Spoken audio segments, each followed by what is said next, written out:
Welcome to Age Pension, Super and Retirement. I'm your host Yvonne, and as always, this is information only and not personal advice. In today's episode, we are going to be looking at some random rules. And to do so, I would like to welcome back the Director of Prosperity Planning Partners, the lovely Gayle McKew. Thanks for having me again. I love our chats. So do I, and I learn a lot. If I can kick off with what is the 20-year rule? I know it's something to do with connections to acreage with the first 5 acres exempt, but that's about it. Yeah, it's a bit of a random thing, actually. When I say that, everything depends when it comes to Centrelink. So this 20-year rule that you'll often hear people mention, it's about a continuous attachment to the land. It's a specific ruling for people who have had their piece of dirt, for want of a better word, for more than 20 years before they claim a Centrelink age pension. Now, there are some tricks around that, because if you've owned the piece of land for 20 years and you haven't lived on it, so if you've owned the land for more than 20 years but you haven't lived on it for that whole 20 years, the rule won't apply because it is a continuous connection. So let's say you've had the land for 25 years, you've lived in town for 10, and you've only lived on that property for 15 years, effectively the 20-year rule doesn't apply, because while you've owned it for more than 20 years, you haven't had a continuous attachment to the land where you have resided on it.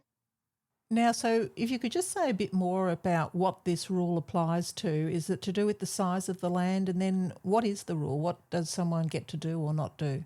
So effectively, if somebody, I'm going to use a family that I have worked on this with. They live on the Gold Coast. They've had this piece of land in the family for 35 years, and they wanted to change the ownership so that the son suddenly became a joint owner in the property. Now, because of the change of ownership from mum and dad to mum, dad and son, that would have actually ceased the 20-year rule, because they were adding somebody to the title. It changed the continuous attachment as far as the rules are concerned, the legislation is concerned. So they didn't end up doing that, but they had a 40-acre block of land. The house and 5 acres around it, that curtilage around the house, that 5 acres is automatically exempt. It's the other extra land that is valued in the normal sense of the word. So if you've had that piece of property for 10 years, they will say the first 5 acres is exempt that surrounds your home, and then the other 35 acres would be normally valued as an asset. I know it's a non-income producing asset, but it's still going to be considered as an asset. And if it's an asset, the asset value depends on whether it's like mountainous land and you can't farm it, or whether it's not able to be subdivided, or whether it's able to be subdivided. All these things have significant impacts on the way Centrelink value that extra land. It's the 5 acres and the curtilage around your home that your house sits on that effectively are exempt under Centrelink asset testing rules as your principal place of residence. But it's that extra land. If you've had that land for more than 20 years and you've lived there forever, they go, guess what? We're going to exempt that, because it's been your home. It's been where you've lived. It's been where you've worked. But if you've had it for less than 20 years, they're going to include the value of the extra land. That's super interesting, Gayle. And you just touched on it before, but I need to ask, so if there's a change of ownership, for example, with divorce, and one buys the other out, is there still connection to the land? Well, again, that's going to be down to Centrelink for an interpretation, because they're the only ones who can make that determination. Interesting. Now, I've heard of this 6-year rule for renting out your principal place of residence. Could you tell us about this rule? Sort of, maybe. And I say sort of maybe because there's a couple of little tricks around this. So according to the ATO, the 6-year rule says that homeowners can move out of their primary place of residence, rent it, and still treat it as their main residence, which means it would be exempt for capital gains tax exemption for up to 6 years. But there are some caveats around this. It only applies if the property was lived in first and no other principal place of residence has been purchased in that 6-year period. So I'm going to use this as an example where somebody has basically gone, I bought a house in rural New South Wales. I have been promoted to Sydney. I can't afford to buy in Sydney. So I'm going to rent my house in rural New South Wales. I'm going to rent a property in Sydney. And then in 6 years' time or 5.5 years' time, I'm going to move back to the country because I'm ready to retire. They have not actually bought another property. That means that the house retains its capital gains tax exemption, the one in the rural New South Wales. But if they had purchased something else for them to live in, then the original property in rural New South Wales lost its capital gains tax exemption as a principal place of residence because you're only allowed to have one principal place of residence exemption according to the tax office. And sometimes if you're buying and selling and relocating, you can have a little tiny overlap, but only a very short period of time. Super interesting, Gail. Now, I understand that the 6-year rule can be reset and then you can continue on. Is that where somebody moves back in before the 6 years is up, or how does that work? Well, my understanding, it's not just moving back in. You have to actually move back in and effectively live there. You've got to have all your services, your mail, your electricity, your electoral roll, showing that the person is living there. It's not just a case of going, I kicked this tenant out. I came in and I did a little refurb, said I lived there for 2 weeks and then I've moved out. No, that's not going to be as effective from the tax officer's perspective. And if they do it properly and actually live there, maybe they live there for a year or however long, they can just go again and the clock starts ticking again. From my readings, there's nothing to say that they can't do it. It's so interesting, Gail. Apparently there's a 2-year rule from the date of death for an estate to remain capital gains tax free. Could you speak to that? I can and I will.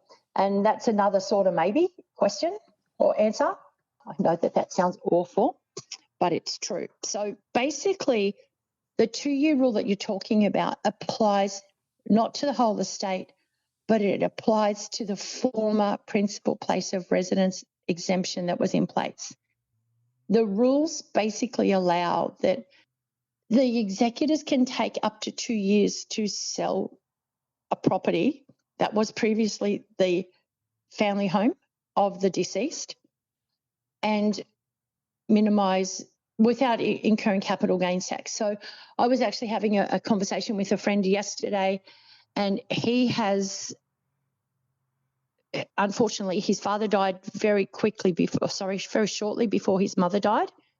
And the lawyers messed up and didn't actually put the house that had been in joint names into just mum's name. So when she died, shortly after the dad died, it created a real problem for the executors. So they've taken almost, after a grant of probate, they've taken almost 12 months to get the right ownership sorted out. And it's only just gone into the name of the executor so it can actually be sold. Now, that person died in June 2024. So the executor has until the specific date of death, let's call it the 1st of June for this example, they have until the 1st of June 2026 to get it sold before the property starts to create a cost base. Now, remembering I said it only applies to the family home, all other assets that are within that estate continue to be assessed as per the CGT rules as they stand. So if something was brought prior to the 20th of September 1985, then suddenly that asset has a new cost base because that was a pre-CGT asset. The date of death causes a new cost base to be created. Everything, whether it be shares, investment properties, any other assets that have CGT implications, there is, if they were pre-CGT assets, a new cost base created as at date of death. Any other assets like shares and other collectibles will retain their cost bases as per the acquisition by the deceased. So just on that new cost base thing, Gayle, do people just all have to go out and get valuations, or how do they establish that? Well, most people don't even stop and think about it, but you can get retrospective valuations done by either preferably a licensed valuer, because if there's a significant CGT impact that's going to happen, you want to try and minimize it where possible. And a licensed valuer can give you a specific valuation that they can substantiate that supports the value that they're giving you. That's great, Gayle. Thank you. Could I just ask if a home is capital gains tax free if it's used for a business? This is another sort of maybe question. Gosh, you're on fire this morning with the sort of maybe. Thank you. My understanding is that the proportion of the property that's used to generate income, for example, if half a house is used to create Airbnb income, or you're renting rooms to people, or you're claiming it as office space for a home business, that can create a CGT implication for the proportion of the house used to create income. So let's say 50% of the house is used to create income using an Airbnb where you've leased out, you use half of it and the other half is used, you rent a room basically. That proportion of the house does have a CGT implication. And can I ask, Gayle, is this anything to do with people that work from home certain days of the week? It depends on what they're claiming. So if they're claiming home office stuff on their tax returns, then potentially yes. So all the years I had a home office, I never once claimed anything for the space I used. I did that deliberately so that there was not going to be any CGT implications in relation to the eventual sale of the house. That's so interesting, Gayle. Now, what happens if an investment property is converted to a principal place of residence? I get so many giggles out of this because everyone says, obviously, a principal place of residence, the CGT doesn't apply. Wrong. CGT, the legislation basically says you're allowed a principal place of residence exemption. Yes, you are, but it doesn't wipe out previous CGT implications. So despite what some people claim, that CGT liability never really goes away. It sort of just goes onto the back burner. In instances like this where people have bought something that they knew that they wanted to retire into, but let's say they bought it in a beachside suburb, they were planning on moving to the beachside suburb to retire, and they had this whiz-bang house in Sydney or any other place. I'm using Sydney just because that's where a lot of people live. But, if you had a corporate job, you were working in the city, you needed to live nearby, buying in a regional beachside suburb is not going to be effective for you to live in straight away. So people often will buy their future retirement home in advance, knowing that they will sell what they've got and move into it. But if they've rented it, or even if they haven't rented it, they've just let it sit there as their holiday home, it's not their principal place of residence, so it has a capital gains tax implication. It never truly goes away. And what happens is I will frequently say to clients, please get a formal valuation for CGT purposes before you move in, with the goal being to establish the value of that asset at the time when it ceased to become an investment asset, became a PPR. Now, the ATO and other government agencies use data matching. So while you might think you've gotten away with not paying CGT, which currently isn't due to be paid until that asset is sold, the ATO can come back at you regarding undeclared capital gains in subsequent tax years. Now, I'm not just talking about property here, I'm talking about subsequent years for capital gains tax. Now, quite a few years ago now, I was the executor on my mother-in-law's estate, and my accountant said to me, Gayle, why have you not told us about this batch of shares that were sold, because there's a CTT liability on here? And I went, oh, no, they're not my shares. I've never owned that particular company. And it turned out it related to my role as the executor of her estate, and it appeared as a pre-fill in my ATO portal stuff. And the accountant went, oh, hang on, it's here. And I went, yes, it is. But I was just the executor.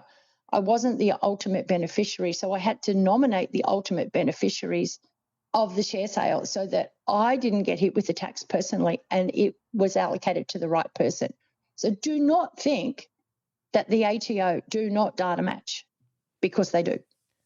Super interesting, Gayle. Now, a question without notice. If someone bought a property, they intended to have it as their principal place of residence, life happened and they ended up staying, say they were renting somewhere, and they didn't rent their property out, this property that they've bought, is that still considered anything if they're not having income from it? Interestingly, each state government tends to have a little bit of a concession that they provide to people who are going to be homeowners in their area or in their state, a concession on stamp duty. So they actually check to see whether you move into it, and you can end up with an increased stamp duty liability. It also can be that if you've told them a porky and said it's going to be my family home, but you've never moved into it and you've leased it, they can again come back to you for more stamp duty. But from the capital gains tax perspective, if you've never actually lived in it, it's still a not principal place of residence property. So effectively, it should have a capital gains tax implication. That's really helpful. Thanks, Gayle. Gayle, how can you be reached? You can contact me on 0407 159 298, or you can email me, which is probably the easiest, on Gayle, Gayle, at prosperityplanning.com.au. Thanks so much, Gayle. Now, for our international listeners wishing to join our Facebook group, the code word is yellow. As always, this podcast is information only and not personal advice. Thank you so very, very much, Gayle. Thank you for putting up with me and my cough. Apologies.